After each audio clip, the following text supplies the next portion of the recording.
Far too many people take the idea of citizenship for granted. And in my opinion, at least in the American context here in the United States, that is a fundamentally dangerous practice which threatens the future of our republic. And we need, as Americans, to begin to consider the possibility of utilizing citizenship revocations to deal with this looming threat to our nation. I already understand this video is going to shake many people from their current status quo type thinking. It's going to make a lot of people uncomfortable. It's going to make a lot of people angry. But discovery, intellectual discovery, is only found in the tension between truth and falsehood. And so we have to ask ourselves the question, what is the truth about how many Americans regard their citizenship? And more importantly, what is the truth about citizenship in the American context? There's oftentimes a phrase said by people in response to those who complain about any given country that they live in. This is especially true in the United States. And it's, if you don't like this country, then you can leave. And while I absolutely agree with the spirit of that claim and that objection, I don't think it goes deep enough to address the deep-seated anti-Americanism that has penetrated so many of our institutions and has also, by doing that, infected our way of life. There are entire institutions that are captured under the idea that identity is the basis for political action, it's the basis of society, and not the universal principle of justice, which transcends identity and even transcends human existence and binds us together by ensuring there is a principle to enforce goodwill and enforce trust and promises amongst people. A society without trust is not a society, it is a war waiting to happen. And so I have to really say this, and I have to say this very clearly. American citizenship is not simply a designation on the Census Bureau's charts. It's not something given to you by the customs office. It's not even something given to you just because you were born in a geographic area. Those things I just mentioned are the extent that many people interact with the concept of citizenship, but it is not the basis of the concept of citizenship. Friends, I encourage all of you in the sound of my voice, and those of you who are not even in the sound of my voice, people just listening, you have to interact with ideas on their bases and not simply for how the popular culture portrays them or sees them. Because if there is one thing we know about majorities, is that majorities have a horrible track record of getting things right. In fact, when the herd runs one way, it is almost always a good rule of thumb to run the other way. Indeed, my friends, American citizenship is deeper than just the statistical designation given to us by government agencies or conferred by the customs office on process of naturalization. American citizenship is fundamentally a reflection of the philosophy of America. How can you be a citizen of the nation if you have no idea what it means to be a citizen of that nation? In particular, how can you be an American if you don't understand what it really means to actually be an American? To understand what it means to be a citizen and to understand what it means to be an American citizen, you have to first understand the philosophy of Americanism, because Americanism is not, again, just a designation. Americanism is a philosophy.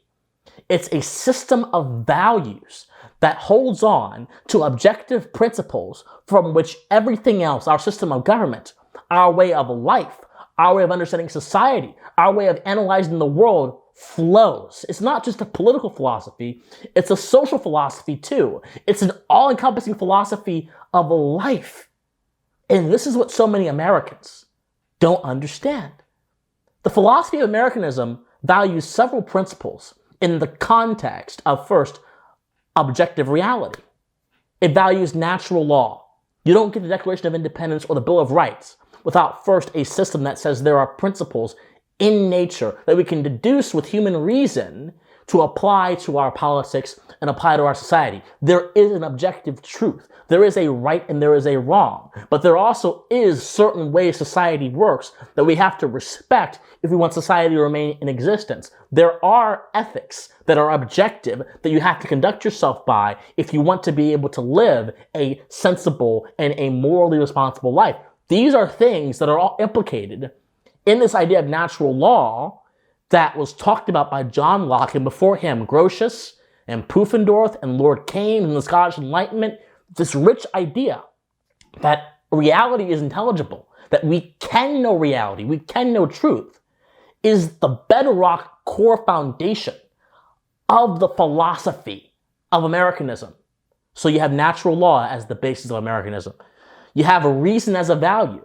Again, Thomas Jefferson and many of the founders put a great emphasis on our ability to rationally organize ourselves in society and to understand principles by which we live in society, and that's a value. So many people do not treat their reason and their rationality as a value because so many people would rather their reason or rationality be put to the wayside and sacrificed on the behest of their emotions and their feelings. We have a society of people who feel but do not think enough.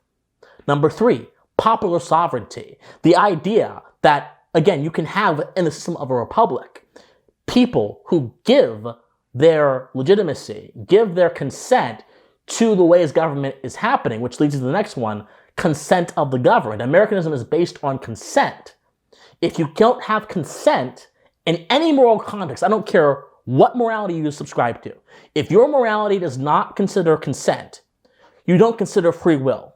If you don't consider free will, there's no possible way your moral system is going to be coherent.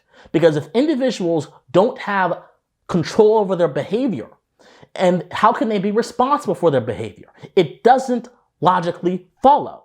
And consent is simply the outgrowth of someone having responsibility over their behavior, and of course, a respect for interpersonal relationships. So just to recap, Americanism, the philosophy, is based on the following ideas: natural law, reason as a value, popular sovereignty, consent, and a respect for interpersonal relationships. If you reject, or if your political system rejects any one of those ideas, you reject Americanism. And if you reject Americanism, and yet you are legally an American citizen, you are not actually an American citizen, and you should have your citizenship revoked. Let me make things a little bit clearer in case it's not clicking yet. If you are a communist, you cannot be an American. If you are a collectivist, you cannot be an American. If you are a fascist, you cannot be an American. If you are a socialist, you cannot be an American. I'm making people mad right now. If you are a socialist, you cannot be an American. If you are a progressive, let me be clear about this, who believes that society is best ordered by centralized authority and not ordered by free individuals congregating together voluntarily, you are in essence not an American, you're something entirely else. If you are someone that believes that in theocracy, that faith, one idea, regardless of what it is, should govern the government and then should be used to force other people to comply to your worldview, you are not an American. If you are someone who believes in restricting the freedom of speech, you are not an American. If you are someone who believes in sacrificing the individual's indispensable God-given right to self-defense, to some collective amorphous idea of the common good, you are not an American. If you reject the ideas that our country was built upon, you are not someone who can say they are a reflection of those ideas, i.e. an American, and therefore, you shouldn't have American citizenship. The crisis in our society right now, my friends, is that so many people don't understand the deeper meaning of so many ideas that inform our lives in this present moment. If you were to ask people, what does it mean? What does the philosophy of Americanism actually mean? They would tell you, oh, I don't know, freedom or something. If they even have an answer. Most people don't even have an answer for you. And there are, of course, people that do have answers, but those answers are wrong.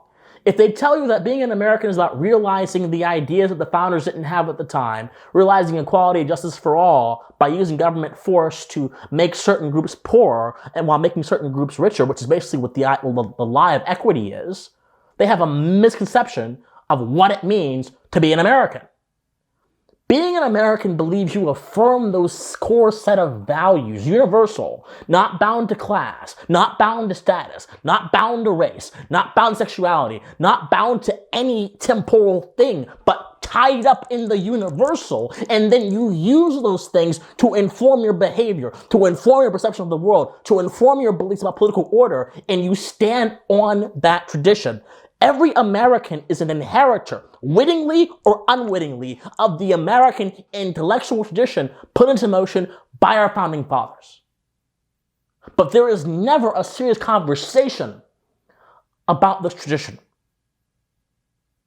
And if you don't affirm the ideas of this tradition, you cannot reap the rewards of it.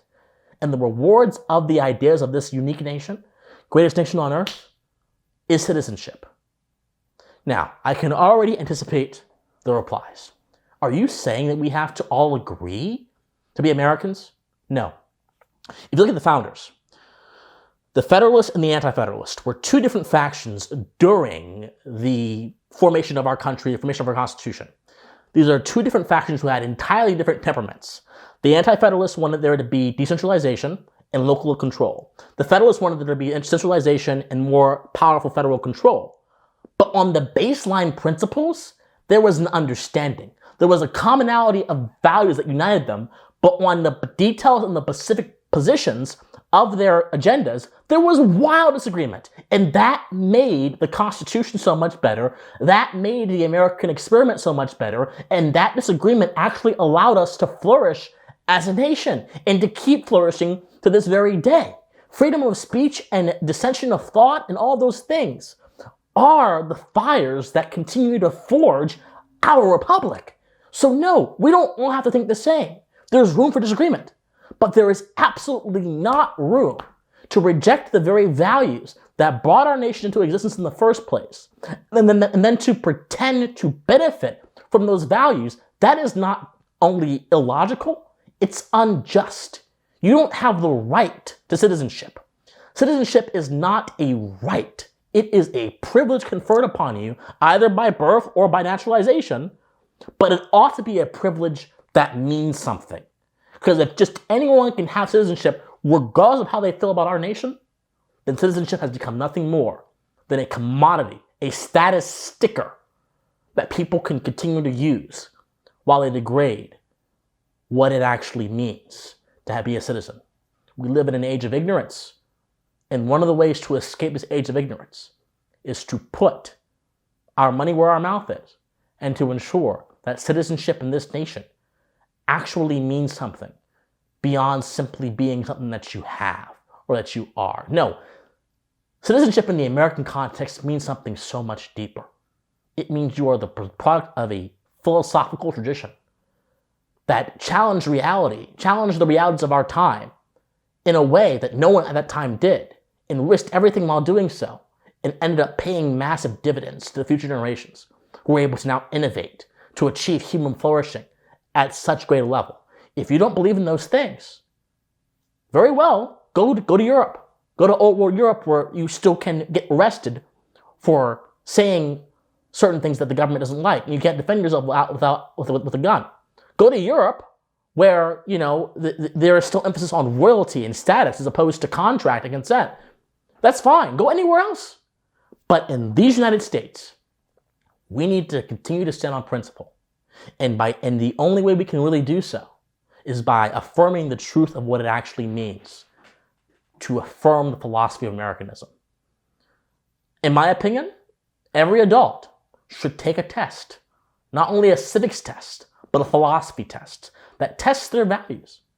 And if their values, not their politics, but their values, which their politics can reflect, yes, but if their fundamental values are out of sync with the bedrock of the American experiment, they should be given two options. Number one, you can voluntarily renounce your citizenship, and we'll give you a few months so you can move out and find a different country to live in. Or, and this is what I think most people would do, you can learn the value of these eternal universal values, keep your political beliefs, but understand the importance of the universal values if you wish to benefit from the privileges of citizenship. If we did that, a lot of the threats that currently plague our nation would not be threats any longer. They'd be exports, long forgotten exports of the old world that have been expunged from our nation because we have finally found a sense of identity in the values that make our nation great and will continue to make us great so long as we persist. My friends, study history, study philosophy. If you want to help me, like this video, comment on this video, share this video, subscribe to my channel. Please, please, please, please, please donate to me. Help me keep the lights on. I love you guys so much, and please stay pensive. Bye, everyone.